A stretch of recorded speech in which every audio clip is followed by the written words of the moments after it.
Isang mabagyong araw sa atin mga Mars dito sa Region 2 and Caratig Provincia.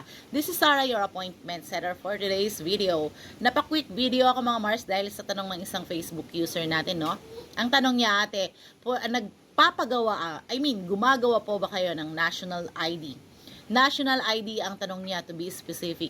Ito lang ang sagot ko mga Mars, no? Hindi po ako gumagawa ng ID. For appointment lang po tayo sa DFA, PSA, ganyan. PEOS certificate, yan. Mga nag-a-abroad, no? And sa mga e-registration nila, yan. Kahit na old or new account, gumagawa po tayo. And pag old, forgot your password, PM nyo lang ako, matutulungan ko kayo, mga Mars. Pero kung sasabihin nyo po na gumagawa ako ng ID, lalong-lalo na sa mga government IDs, hindi po.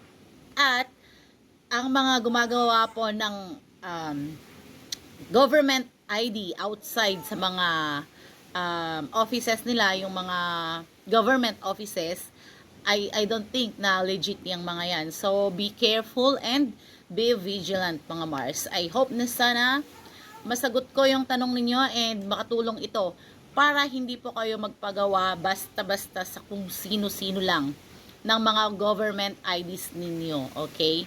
Matitrace yan mga Mars. So, I hope to see you on my next video. Bye!